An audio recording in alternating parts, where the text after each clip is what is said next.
E aí galera, tudo tranquilinho? Então hoje eu vou estar trazendo aí um gameplay dos primeiros minutos do game de Bohemian Killing. Opa. Isso. Eu espero que vocês gostem. Não deixe de se inscrever no canal, deixe seu like aí. Valeu, gurizada.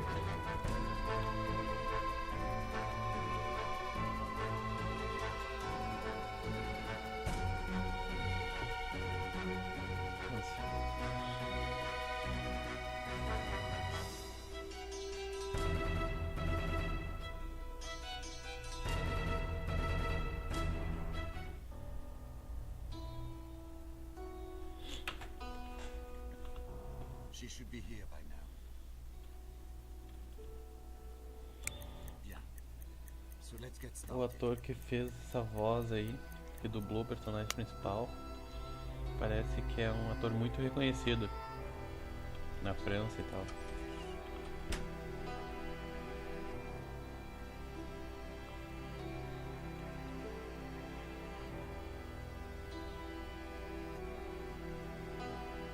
Inclusive ele fez o último 007.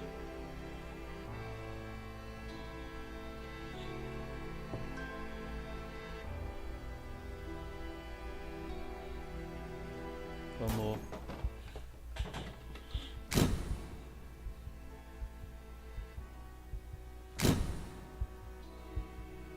Meu Deus, como assim?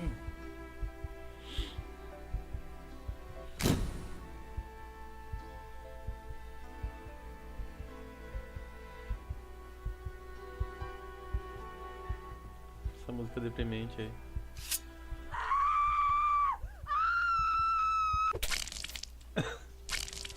Nós somos os assassinos então.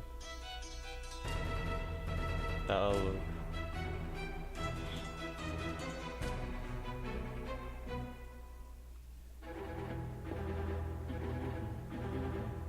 Monsieur Eaton. Monsieur Eaton. Opa.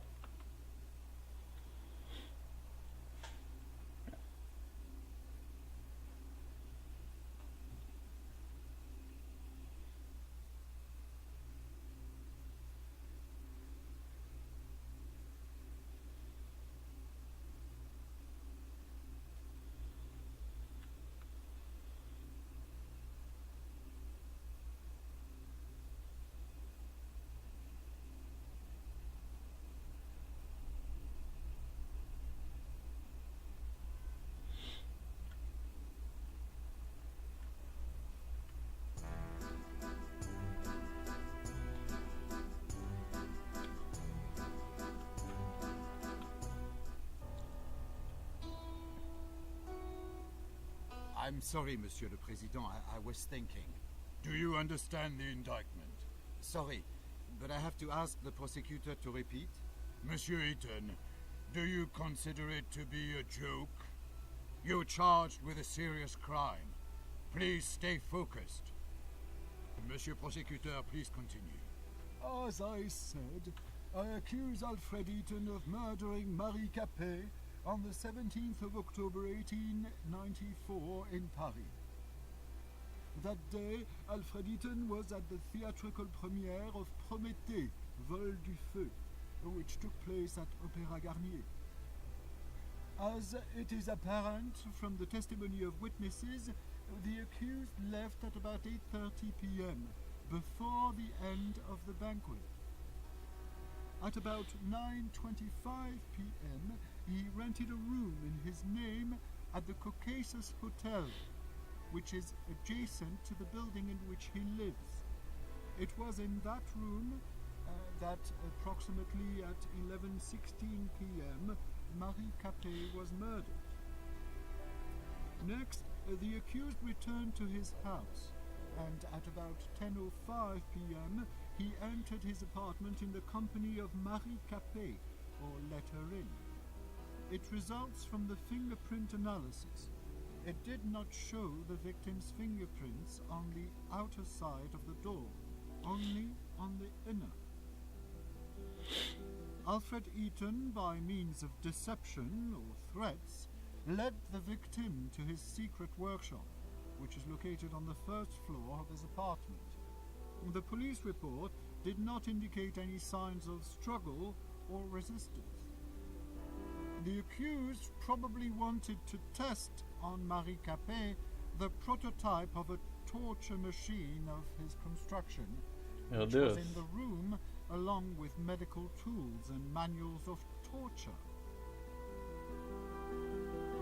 Caralho. When Marie Capet realized what the accused intended to do, she grabbed a metal rod lying in the room and hit the accused on the head, which caused a real threat to his life and, according to doctors, may have caused unconsciousness. The fingerprints of Marie Capet's left hand were found on the rod, as well as Alfred Eaton's traces of blood. Traces of blood were also found on the floor of that room. At the time of his arrest, the accused had an extensive wound on his head, as confirmed by medical examination. Seizing the opportunity, Marie Capet fled from the apartment. She was stressed and in a hurry. This was confirmed by her numerous fingerprints secured on the inside of the door of the apartment of the accused. Then, Marie Capet ran into a nearby hotel, the Caucasus. It was the same hotel in which the accused rented a room. As it appears from the testimony of the clerk, Marie Capet was extremely stressed, repeating the word doctor and police. Probably she wanted to call for help. When the clerk went to get some water to calm Marie Capet, she disappeared.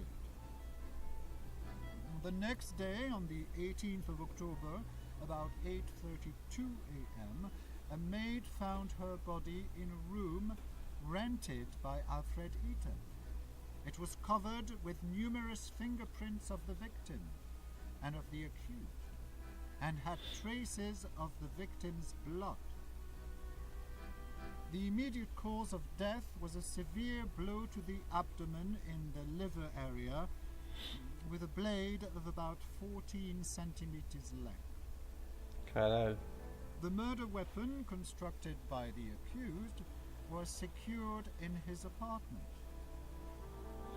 Marie Capet's unwashed blood stains were still present on it, as well as the fingerprints of the accused. The accused is also charged by the testimony of one of the neighbors who passed the accused at the front door of the building in which they both lived at about 11:30 p.m. The witness testified that the clothing of the accused was stained with blood. Unfortunately, the said clothes were not found. At the time of committing the alleged crime, the accused was sane, which means he acted consciously. For committed crimes, the accused shall be liable to life imprisonment or the death penalty. Has the accused finally understood the indictment? Oui, Monsieur le Président. Does the accused plead guilty to the charges against him? Non, Monsieur le Président. Does the accused want to provide explanations? Oui, Monsieur le Président. Monsieur le Président, could I ask you for some conversation time with my client? Of course. I just wish it would not take too much time. We've already wasted too much of it. Monsieur Eaton, please note that you can look through evidence at any moment. It is available by pressing tab. I will show the defense evidence to the court at the time of your uncovering during the testimony. It might surprise the prosecutor. If necessary, you can recall the string of events according to the prosecution by pressing the Q key. Will you need my help during testimony? I will give you my advice and remind you of important facts and events.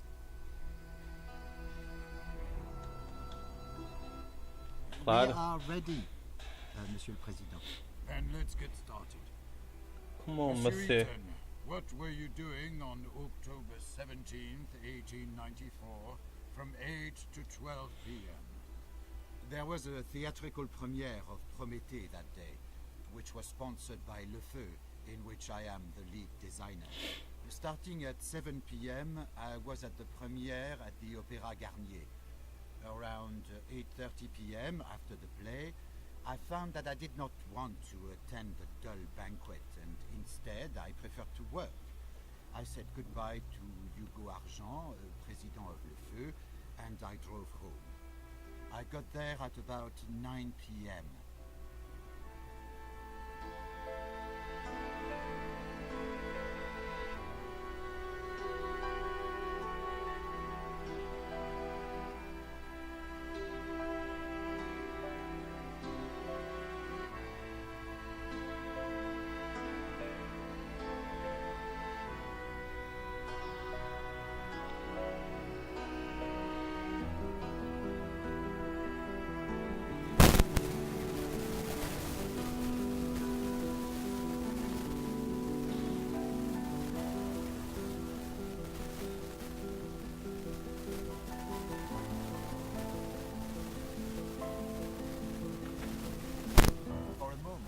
I admired the charming streets of Montmartre.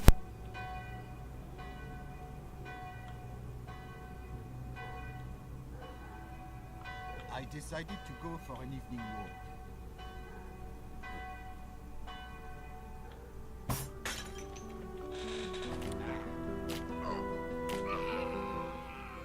I entered the Café de Paris cafeteria. I wanted to drink some good wine and eat a piece of cheese. A group of Parisian rabble tried to throw me out, screaming that there was no room for gypsy thieves. They beat me and threw me into the street. I was all covered in blood. Did you report this fact to police officers? No, Monsieur le Président. I decided that it was not worth losing my time. And why is that? A second of my work is more important than the lifetime of each and every one of those plebeians. Besides, if I had reported it, I would have done them a favor. What do you mean, Monsieur Eaton? In jail, they would have had better living conditions than those holes that they call houses. I understand. Please return to your testimony. For a moment, I admire... I do not recall that moment.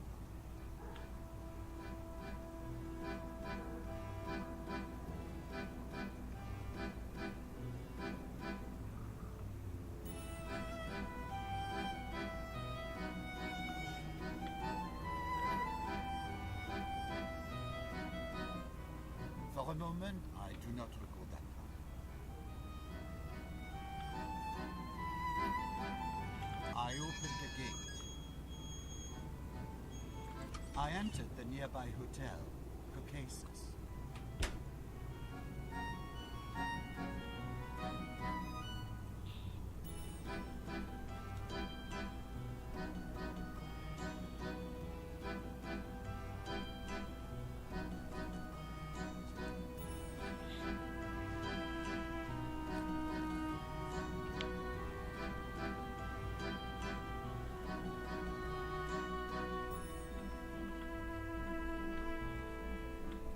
I opened the door to the phone room.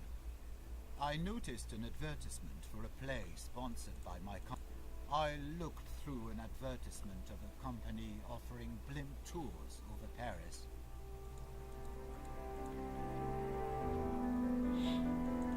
I tried to open the door to the restaurant, but it was closed because of the late hour. Apparently, the clerk noticed my state, but the rules of savoir-vivre did not let him make any commentary. I wanted to rent a room in a hotel, but the clerk said that a room had already been rented in my name. He said it's on the top floor and gave me a spare key.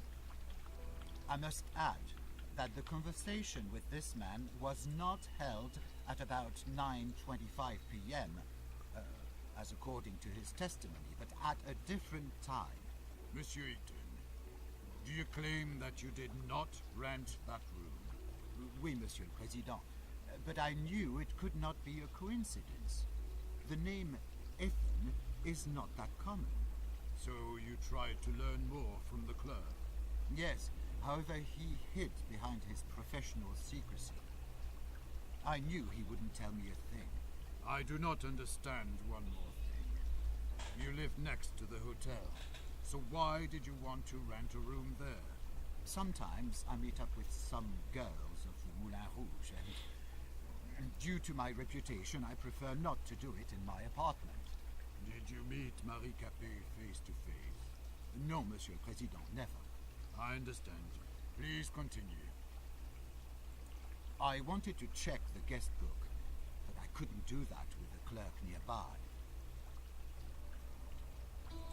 I wanted to check the guest book, but I couldn't do that with the clerk nearby. I called the elevator. Then I opened the elevator grate. Then I took the elevator to the second floor.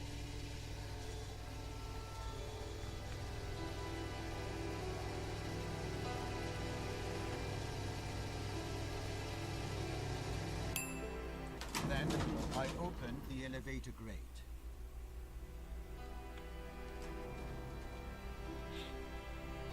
O cara é muito mestre em manipular.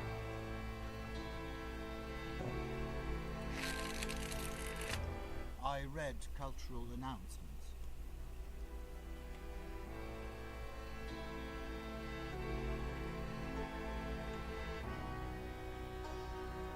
I opened the inner door.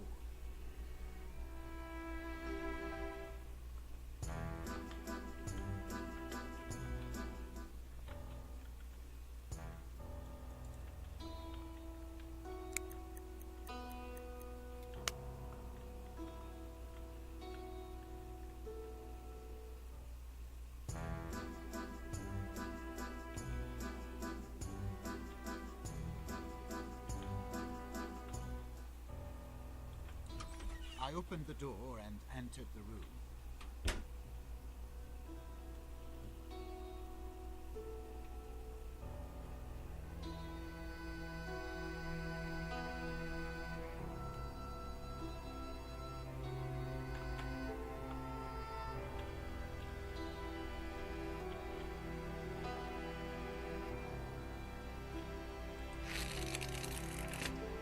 Then I read cultural announcements.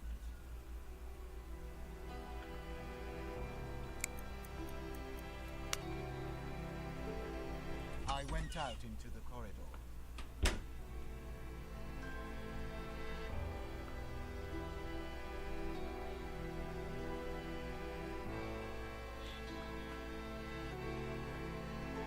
I tried the door handle to the hotel room, but it was closed. Why did you try to open the door to someone else's room? Honestly, I do not know, Monsieur le Président. I guess I was just curious if it would be opened.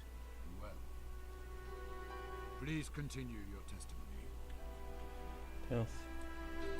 I tried to open the door to the hotel room, but it was closed. Why did you try to open the door to someone else's room? Honestly, I do not know, Monsieur le Président. I guess I was just curious if it would be opened. Well, please continue your testimony.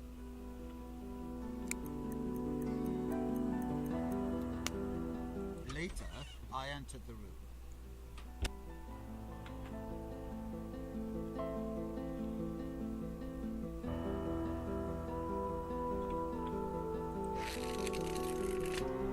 Then I read cultural announcements.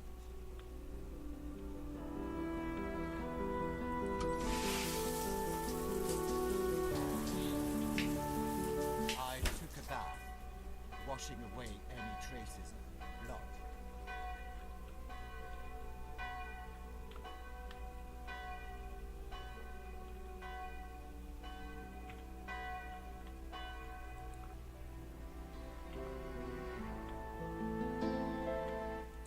I glanced at the painting.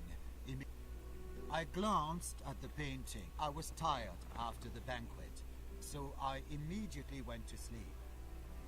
I was even too tired to undress. Is it all you want to testify, Monsieur Eaton? Oui, Monsieur le Président. And so I close the hearing. It This time to present your positions.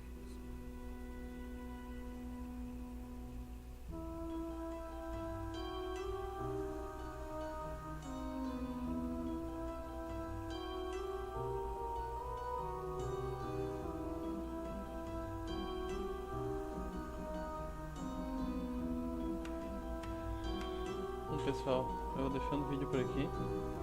Talvez eu faça uma série dele, não sei ainda. Deixem nos comentários aí se vocês quiserem uma série eu faço. Isso aí, grande abraço a todos vocês e até o próximo vídeo.